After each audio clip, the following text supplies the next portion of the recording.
서울중앙법원에서 낙찰된 사례를 한번 살펴볼게요. 서울중앙법원 하면 교대에 있는 법원이고요. 이번 주에 87건이 진행을 했습니다. 총 진행한 물건 중에 19건이 매각이 됐고요. 53건이 유찰이 됐어요. 이 중에서 아파트는 13건이 있었고, 또 그 밖에 빌라들도 30건이 있으니 정말 많은 주거용 물건이 있었는데요. 낙찰은 약 20개 정도만 된 거죠. 변경 뜬 물건이 있고요. 그리고 이제 이거 지금 유찰이 될 수밖에 없겠죠? 신건이기 때문에 보통 1회 유찰되는 물건들 중에서 적철 낙찰가가 있습니다. 여기 오피스텔인데요. 개포동에 있는 대청타워 오피스텔이 있었네요. 한 10평 정도 되는 물건이었는데 2억 원에 낙찰이 됐습니다. 참가자는 22명이었고요. 약 94%. 그리 낮지 않은 꽤 높은 가격이죠. 감정가에 뭐 얼마 차이 안 나는 가격으로 낙찰이 됐습니다.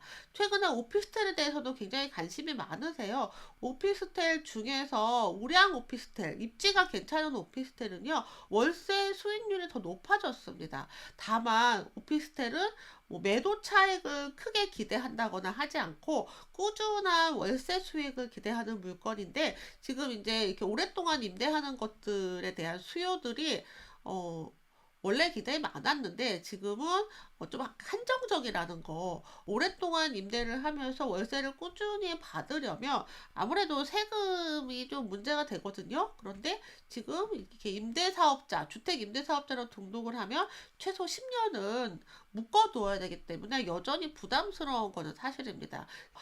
조금 이렇게 10년 이상 가져가야 되기 때문에 우량하지 않으면 매우 곤란합니다. 개포동에 있으니까 좋은 물건이네요. 한 번 더 유찰된 물건도 있고요. 대학역 있는 임차인이었습니다. 취하된 물건, 요거는 뭐 건물 없이 약간의 땅에 나온 물건이네요. 네, 2억 7,200에 단독으로 낙찰을 받았습니다. 신대방동에 있는 빌라고요. 임차인하고 이해관계인은 아니네요. 임차인이 선순위 임차인인데 뭐 임차인의 보증금보다 더 높은 가격으로 낙찰을 받았기 때문에 문제가 없을 것으로 생각이 됐는데, 다만 여기 국세가 좀 있네요. 국세가 그 금액 얼마 차이 나나요? 한 4천만 원 정도 차이가 나는데 그 이상으로 많지만 않으면 될 것 같습니다. 도시형 생활주택 단독 낙찰이었어요. 최저가에 1,000원을 더 써서 낙찰을 받으셨군요. 또 이 물건도 단독 낙찰이에요. 네, 최저가 맞춰서 낙찰을 받았어요. 아주 괜찮은 전략이라고 생각을 합니다. 물론 이제 입찰 가격이 시세와 비교해서 매우 저렴해야 되는 것은 사실인데, 그걸 한 번 더 유찰할 때까지 기다리면 그만큼 경쟁이 치열해지거든요. 그래서 1회 유찰했을 때 적정 타임이다 라고 생각하면 더 이상 기다리지 않고 입찰에 참여하셔도 괜찮지 않나. 다가구 원룸이네요. 파이프라인, 월세 파이프라인을 만드시는 분들은 원룸 건물이 괜찮습니다. 원룸 건물을 일정 부분은 뭐 전세도 하고 월세도 적정하게 섞으면 투자금도 그리 많이 들지 않고 꾸준한 월세를 받을 수 있는데요. 다만 이게 원룸 낙찰 받으면 대출이 많이 어렵습니다. 50%도 안 나올 수 있어요. 그러니까 잔금을 할 자금이 있어야 되고요. 일단 잔금을 하고 임차인을 세팅하게 되면은 그 다음에는 이제 돈이 다 회수가 되는 구조죠. 다만 지금 원룸의 전세 포비아가 여전히 계속 이어지고 있기 때문에 어느 정도 좀 여유 자금이 있으신 분들이 월세를 받기 위한 용도로 이용하시면 좋을 것 같고요. 그리고 원룸 건물을 관리하는 것도 좀 신경 쓰셔야 됩니다. 내가 힘들다면 관리 업체에 맡기시는 것도 방법이에요. 제가 관심 물건 담아놨던 물건도 낙찰이 됐군요. 단독 낙찰인데요. 최저가에서 좀 8천만 원 정도 더 쓰시게 된 것 같은데요. 80%로 낙찰 받을 수 있었던 물건이죠. 그런데 8천만 원 정도를 추가로 더 썼기 때문에 굉장히 마음이 불편하실 수도 있을 것 같네요. 그리고 2명이 입찰에 참여를 했고요. 이 물건은 9명이 참여를 해서 93%의 낙찰이 됐습니다. 내가 입찰 가격을 결정하고 입찰을 할 때는 내 밑에 아무도 없어도 이 가격이 괜찮은가를 한번 또 고민해 보셔야 돼요. 나는 이 가격이면 적정하다라고 생각을 하는데 아무도 입찰에 참여하지 않을 수도 있고요. 내 낙찰가와 2등의 입찰가의 갭이 굉장히 클 수도 있습니다. 그리고 사실 사람이다 보니까 좀 마음이 실망스럽거든요. 그런데 처음부터 내 밑에 아무도 없어도 괜찮아? 2등이 얼마라도 상관없어 라는 가격을 정하고 들어오면 조금 괜찮죠. 2등이 얼마에 들어올지는 아무도 알 수 없는 거니까요. 네, 까치마을 아파트 8명이 참여를 하셨고요. 낙찰가가 10억 3,300만 원이었네요. 근린주택도 낙찰이 됐고요. 요 다가구 원룸 굉장히 많은 사람들이 관심을 가지고 있었네요. 신림동에 있는 다가구 원룸이 토지가 48평, 건물이 136평이었는데요.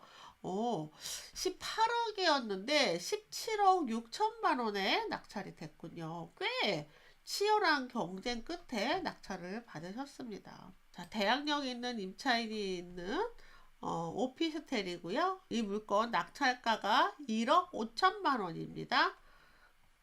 지금 현재 있는 임차인이 보증금이 1억 6천이거든요. 네, 1억 6천을 내어 주어야 하는데 낙찰을 1억 5천에 받으셨네요.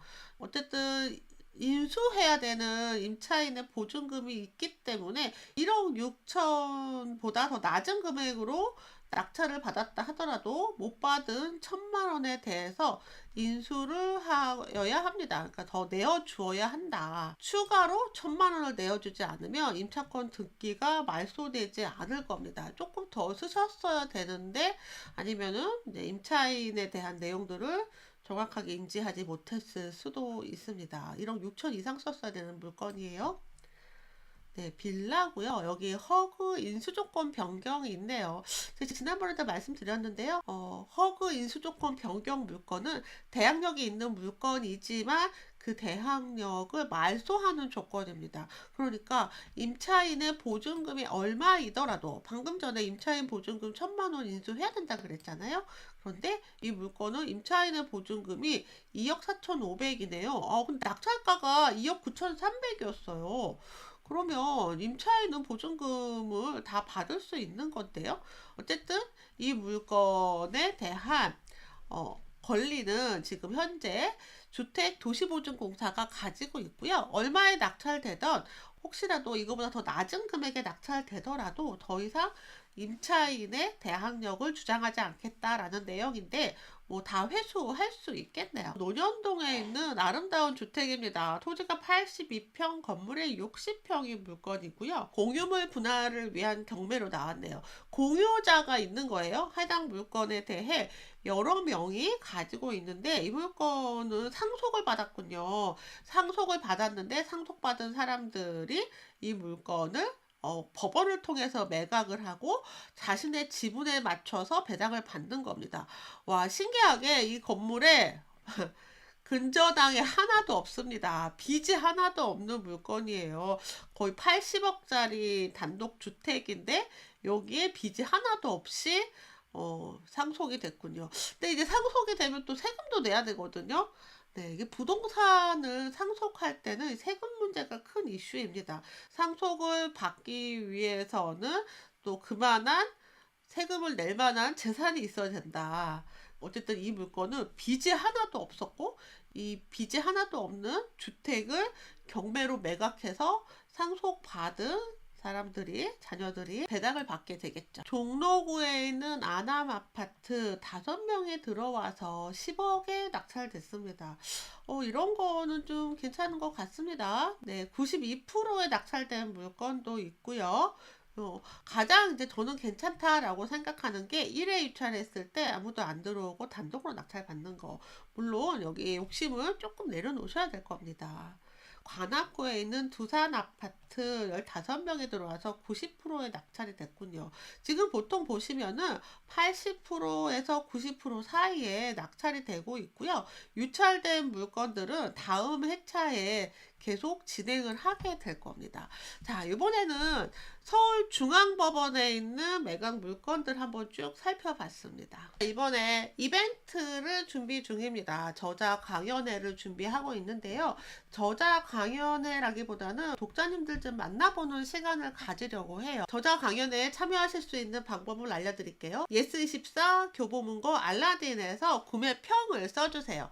그 써준 구매평을 우리 카페 즐거운 경매에 링크해 주시면 됩니다.